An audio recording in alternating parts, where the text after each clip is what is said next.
akan menemani Anda berbincang santai namun mendalam, membahas isu terhangat di Kabupaten Lumajang.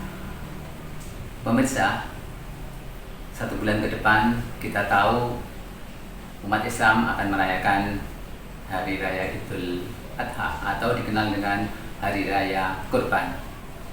Kita tahu setiap tahun menjelang Hari Raya Idul Kurban, masyarakat berbondong untuk berkorban dan membeli, artinya pembelian hewan ternak akan meningkat, dan ada hal-hal juga yang harus diwaspadai, yaitu penyakit hewan ternak.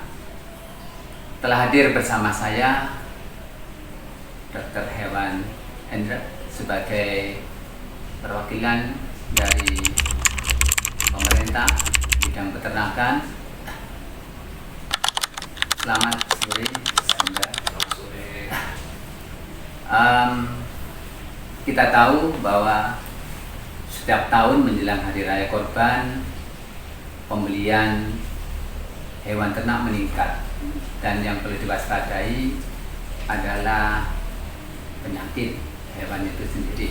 Sejauh mana dari bidang peternakan untuk melakukan baik itu sosialisasi maupun langkah-langkah mengantisipasinya? Oke. Baik, para pemirsa, jadi menjelang Hari Raya Idul Adha tahun ini, kami dari bidang peternakan dan kesehatan hewan Dinas Ketahanan Pertanian melakukan beberapa langkah ataupun kegiatan dalam rangka menjamin ketersediaan hewan kurban itu yang nantinya aman dan layak untuk dijadikan hewan kurban. Salah satu yang sudah dan rutin kita lakukan nantinya adalah memberikan perizinan terhadap lapak-lapak penjual hewan kurban. Karena sesuai aturan bahwa lapak-lapak penjual ternak kurban ini nantinya harus memiliki izin.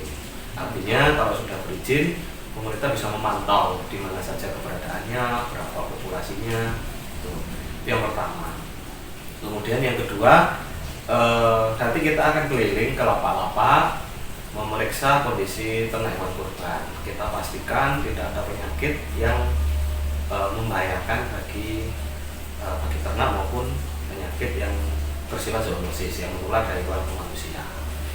Di samping itu, tadi sudah disinggung terkait penyakit hewan ternak yang beberapa tahun ini masih menghantui kita setiap hari Lebaran, itu adalah seperti penyakit PMK atau penyakit mulut dan kuku. Nah, ini kita mulai 2022 sampai dengan hari ini mulai kegiatan vaksinasi dicanangkan ini sebagai upaya pemerintah untuk mengatasi penyakit PMK ini kita lakukan secara terus menerus. Kita punya 4 puskeswan yang mengcover 21 kecamatan. Ini kita bersama-sama teman-teman di lapangan, teman-teman puskeswan, baik dokter hewan maupun inseminator, itu melakukan vaksinasi. Melakukan vaksinasi harapannya adalah terciptanya kekebalan komunal, sehingga kalau ternaknya sudah kebal, insya Allah kalau ada serangan kembali itu sudah bisa keluar. Seperti COVID, jadi semua masyarakat harus atau semua ternaknya harus divaksin, supaya karena virus ini sewaktu-waktu ada kalanya dia cooling down, ada kalanya kalau situasi kondisi alam tidak kondusif, virus ini bisa muncul. Tapi kalau sudah divaksin, insya Allah bisa terkendali. Baik, jadi artinya masyarakat tidak asal beli begitu ya? Betul. Nah, bagaimana jika masyarakat pada saat beli kemudian menemukan terindikasi dengan penyakit? Karena kadang kan ada penjual yang nakal gitu ya. Bagaimana antisipasinya jika ditemukan hal semacam itu? Masyarakat menemukan kok ternyata ini kok indikasi kok ada penyakit. Ya. Jadi ketika kita di lapangan menemui suatu penyakit, itu kalau kita temukan di lapak, mungkin kita bisa memberikan informasi pada yang bersangkutan, dan biasanya kita kasih pemberitahuan sesuai SOP bahwa kalau dalam satu lokasi penjualan atau area peternakan itu ada satu atau dua ternak yang sakit, itu sebaiknya langsung diisolasi. Artinya harus terpisah, tidak dicampurkan supaya tidak menulari apapun itu, entah itu penyakit mata, diare, apalagi ini ya oref atau perengen itu. Ini yang sering kita temui ketika hari raya kurban itu kebanyakan biasanya infeksi mata atau pink eye, kemudian diare, kemudian bisa gangguan pernafasan atau pencernaan yang lain. Jadi ini kita sarankan kalau menemui yang seperti itu, yang bersangkutan dipisah. Insya Allah tidak ada, selama penyakitnya tidak membahayakan, tidak ada. Sementara ini sih kita alhamdulillah belum pernah kita menemui penyakit yang kita harus waspadai betul ya. Misal ya penyakit yang menular strategis itu seperti antraks. Nah, kalau antraks ini kan penyakit yang sangat membahayakan dan bisa menular ke manusia. Nah, kalau ada yang seperti itu wajib harus dilaporkan ke petugas terkait. Tapi kalau cuma penyakit mungkin diare, sakit mata, ini bisa dipisah, dilakukan pengobatan. Tapi kalau penyakit-penyakit yang tidak umum biasanya, nah ini harus segera menghubungi petugas peternakan yang ada di sekitar. Artinya apakah dari bidang peternakan di KPP ini membuat hotline center misalnya ya bagi kepada masyarakat, terutama di pasar-pasar hewan itu, sehingga kalau masyarakat menemukan hal yang mencurigakan bisa menghubungi dari nomor telepon ataupun petugas yang ada di sana. Ya, mulai penyakit PMK itu kita juga punya call center, jadi kita bisa bagikan ke masyarakat.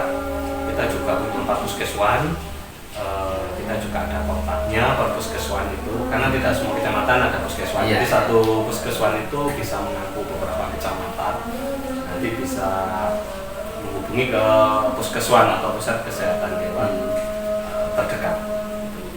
Wah, menarik sekali, sehingga apa yang dikhawatirkan oleh masyarakat menjelang hari raya kurban dengan gencarnya sosialisasi yang telah diberikan oleh bidang peternakan di KPP ini membuat rasa aman, kemudian nyaman kepada khususnya para pembeli yang akan berkorban. Kemudian sebagai closing statement ini ya, apa yang saran apa yang ingin disampaikan kepada baik peternak maupun kepada masyarakat yang akan berkorban agar kita semua terlepas dari was-was penyakit hewan. Hal yang perlu diperhatikan terkait pelaksanaan kurban tahun ini, yang pertama adalah ketika membeli hewan kurban, pastikan membeli di tempat yang layak gitu ya. Kemudian cari ternak yang sehat. Bagaimana ternak yang sehat itu? Setidaknya cirinya seperti ini.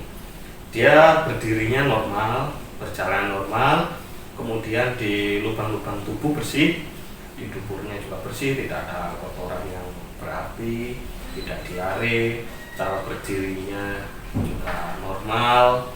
Kemudian, nah biasanya kalau ternak ruminasi itu dia gayem lah ya. Nah, ruminasi itu artinya mencerminkan dia sistem pencernaan berjalan dengan normal. Jadi seperti itu. Jadi dipastikan ternaknya dari kulitnya juga bersih, kemudian matanya juga bersih, kemudian pastikan juga giginya apakah sudah cukup umur. Dilihat nanti kalau sudah tanggal 1 pasang biasanya dia sudah cukup dewasa untuk layak dijadikan kurban. Dan kalau ternak jantan pastikan testisnya itu lengkap 2 ya, jadi tidak sanglir karena ini ada syarat-syaratnya di situ. Jadi biasanya kelihatan karena ternak itu kan dijadikan satu ya. Dijadikan satu ketika ada ternak sakit sama sehat itu dia akan kelihatan matanya lebih sayu, lebih ini. Seperti